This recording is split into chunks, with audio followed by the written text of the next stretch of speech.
শনিবার চোপড়ার লালবাজার এলাকায় সিপিআইএমের তৃতীয়তম এরিয়া কমিটির সম্মেলন অনুষ্ঠিত হয়।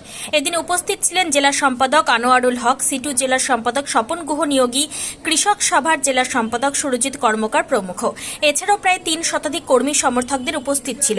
দলীয় সূত্রে জানা গিয়েছে, প্রতি ৩ বছর অন্তর অন্তর এই সম্মেলন অনুষ্ঠিত হয়। দলীয় পতাকা উত্তোলন ও শহীদ বেদিতে মাল্যদানের মাধ্যমে এদিনের সম্মেলনের কাজ শুরু করা হয়। ১৯ জনকে নিয়ে নতুন এরিয়া কমিটি গঠন করা হয়। পুনরায় এরিয়া সম্পাদকের দায়িত্ব দেওয়া হয়েছে বিদ্যুৎ তহরকদারকে। জেলা সম্পাদক আনোয়ারুল হক জানিয়েছেন, জেলা জুড়ে চলছে এরিয়া সম্মেলনের কাজ। এরিয়া সম্মেলন শেষে জেলা কমিটির সম্মেলন অনুষ্ঠিত হবে।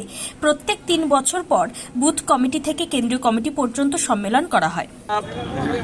চোপড়া নিয়ে হচ্ছে যে আমাদের বক্তব্য খুব পরিষ্কার, যে শুধু ট্যাপ না, যতগুলো পরিকল্পনা এখানে গ্রহণ করা হয়েছে, যত স্কিম আছে, এই সমস্ত ক্ষেত্রে হচ্ছে যে একটা দুর্নীতির আখড়া তৈরি হয়েছে। ট্যাপটা নিয়ে ধরা পড়ছে এবং সবচেয়ে আমাদের মাথা নিচু হয়ে যাচ্ছে যে গোটা পশ্চিমবাংলায় হচ্ছে যে আজকে পুরুলিয়ার থেকে, বাঁকুড়ার থেকে, উত্তর ২৪ পরগনা, দক্ষিণ ২৪ পরগনা, দক্ষিণবঙ্গের কয়েকটি জেলাতে যে কেলেঙ্কারিগুলো যেখানে করেছে, তার হচ্ছে যে জের আজকে আমাদের চোপড়ার বুকে, আমাদের জেলার চোপড়ার ক্ষেত্রে হচ্ছে যে পড়েছে। আমাদের মাথা একটু হেট হচ্ছে। আমরা আগের থেকেই বলেছিলাম যে এখানকার শাসক দল, বিশেষ করে তৃণমূল, এরা ভাগাভাগি করে নিয়েছে। কে ইন্দিরা আবাসের ঘর লুট করবে, কে হচ্ছে ১০০ দিনের কাজের টাকা লুট করবে, কে হচ্ছে লক্ষ্মী ভাণ্ডারের টাকা হচ্ছে যে কীভাবে ঢোকাবে, কীভাবে সেখান থেকে আত্মসাৎ করবে।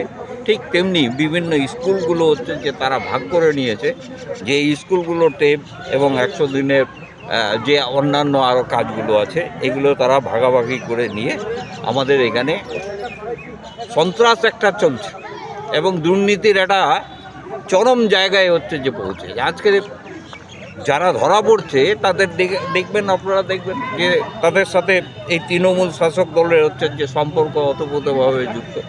কেউ প্রধানের ছেলে, কেউ হচ্ছে প্রাক্তন ব্লক সভাপতি ছিল, কেউ অঞ্চল সভাপতি ছিল। তাদের ক্ষেত্রে আমরা জানি, আমরা আগের থেকেই বলছি যে এরা এই দুর্নীতির সাথে যুক্ত আছে, এদের হচ্ছে প্রয়োজনীয় ব্যবস্থা গ্রহণ করা উচিত। আমরা আশা করছি যে এই সাইবার ক্রাইম যেভাবে বা এই কেসটাকে নিয়ে যেভাবে গোটা পশ্চিমবাংলায় হচ্ছে যে হামলা করছে, তাতে যদি আরও অন্যান্য যে প্রকল্পগুলো আছে, সেগুলোতেও যদি হাত দেয়, তাহলে আমাদের চোপড়া হচ্ছে যে টপ লিস্টে যাবে। আমি বলছি যে এই ট্যাপের ক্ষেত্রে যেমন টপে আছে, আরও অন্যান্য ক্ষেত্রেও যদি আজকে সঠিকভাবে, ন্যায্যভাবে যদি তারা এইটাকে যাচ পড়তাল করতে পারে, তাহলে দেখবেন যে চোপড়ার হচ্ছে যে আমাদের ১ নম্বর জায়গায় যাবে। আপনাদের পার্টি থেকে কি কোনো আন্দোলন কর্মসূচি? হ্যাঁ, আমরা আমাদের এই সম্মেলনের মধ্যে আলোচনা করছি এই বিষয়গুলো নিয়ে। আগামী দিনে আমরা আন্দোলন তৈরি করব। আমরা বিভিন্ন এরিয়া কমিটিগুলোকে আমরা ইতিমধ্যে নির্দেশ দিয়েছি যে এই ট্যাপ এবং অন্যান্য যে কেলেঙ্কারিগুলো হচ্ছে সেগুলোর সাথে আমরা তো মাঠের মধ্যেই আছি। আরজিকর নিয়ে হচ্ছে যে বড় বড় কথা যারা বলছিল, তাদেরকে আজকে আর দেখা যায় না। আমরা আছি মাঠের মধ্যে, আমরা সেই আন্দোলনের সাথে এটাকেও যুক্ত করব এবং আগামী দিনে আন্দোলন আমরা একটা জায়গায় নিয়ে যাওয়ার চেষ্টা করব। আচ্ছা, আমরা জানি এটা যে এখনো পর্যন্ত হচ্ছে যে মহারাষ্ট্রে ভোটটা সঠিকভাবে হয়নি, আমাদের এখানেও তাই হয়েছে। আর মানুষের একটা ধারণা হয়ে গেছে যে উপনির্বাচনগুলো হচ্ছে, তবে আমাদের একটা জিনিস হবে যে আমি এখনো পর্যন্ত পূর্ণাঙ্গ রিপোর্টটা পাইনি, কিন্তু আমাদের ভোটের পার্সেন্টেজ অফ ভোট হচ্ছে যে বাড়বে, সব জায়গায় বাড়বে, আমাদের এই ধারণাটা আছে। বেশি দায়িত্ব, বেশি চাপ, বেশি আরও কাজ করার করতে হবে, এটাই আর কি বলার। কমিউনিস্ট পার্টি যত আপনারা দায়িত্ব বাড়বে, কাজের চাপ বাড়বে। কতজনকে নিয়ে নতুন কমিটি হলো?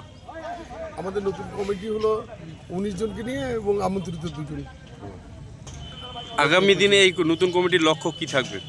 আগামী দিন নতুন কমিটির লক্ষ্য চোপড়াতে যে সন্ত্রাস, চোপড়াতে গণতন্ত্র পুনরুদ্ধার, চোপড়ার মানুষের চা বাগান জীবে এই এলাকার যে সবুজ বিপ্লব বামফ্রন্ট সরকার করেছিল, সেই সবুজ বিপ্লবকে পুনরায় তার জায়গায় প্রতিষ্ঠিত করা, বন্ধ চা বাগানগুলোকে আবার পুনরায় যাতে চালু করা যায় সেই লড়াই আন্দোলন, বন্ধ কলকারখানাকে যাতে খোলা যায় তার লড়াই আন্দোলন, এবং যা আশু দাবি আছে কৃষক থেকে, শ্রমিকদের মজুরি বৃদ্ধি, বেকারদের কোনো কাজ নেই, কলকারখানা বন্ধ হয়ে যাচ্ছে, এইগুলো আশু দাবি নিয়ে আমাদের এই এলাকায় আমাদের পার্টি কাজ করবে। মানে আগামী দিনে কোন কোন ইস্যু নিয়ে কাজ করবেন? সম্মেলন থেকে কোন কোন ইস্যু উঠে এলো যদি একটু বলেন। সম্মেলন থেকে যে ইস্যুগুলো উঠে এসছে, প্রথমে দেখবেন যে সন্ত্রাস মুক্ত চোপড়া, গণতন্ত্র ফিরিয়ে দাও, তারপরে হচ্ছে আপনার মহিলাদের যে নিশ্চয়তা সুরক্ষা প্রদান করা, আপনার হচ্ছে কলকারখানাকে খোলা, চা বাগানের যে ইস্যু, জ্বলন্ত ইস্যু সব থেকে বেশি চোপড়ায়, সেই চা বাগানগুলোকে পুনরুদ্ধার করতে হবে, খণ্ড খণ্ড করে বিক্রি করা যাবে না। এই সমস্ত ইস্যু কিন্তু আজকে সম্মেলনের মূল কথা উঠে এসছে, প্রতিনিধিরা সেটাই আলোচনা করছেন। কর্মীদের উদ্দেশ্যে কি বার্তা দিলেন আজকে এই সভা সম্মেলন থেকে? কর্মীদের উদ্দেশ্যে নবনির্বাচিত কমিটি তৈরি করা হচ্ছে। আমরা বিগত যে কমিটি ছিল সেই কমিটির অনেক সফলতা যেমন রয়েছে, ব্যর্থতা প্রচুর রয়েছে, সেগুলোকে চিহ্নিত করা গেছে এবং আগামী দিনে সেই ব্যর্থতাকে দেখে আমাদের সঠিক দিশায় এগোতে হবে এবং নবনির্বাচিত কমিটি সেই কাজটা তারা সফলতার সঙ্গে করবে, এটাই প্রত্যাশা রাখি। মানুষকে এটা বলবো যে কমিউনিস্ট পার্টি হচ্ছে জনগণের পার্টি, গরিব খাওয়া মানুষের পার্টি। এই পার্টিকে সেই রূপে তুলে ধরতে হবে। এই এরিয়া কমিটির মূল মিশন থাকবে যে জনগণের পার্টি এবং খেটে খাওয়া মানুষের পার্টি, সেই দৃষ্টিভঙ্গিতে এই পার্টি আগাবে। ধন্যবাদ।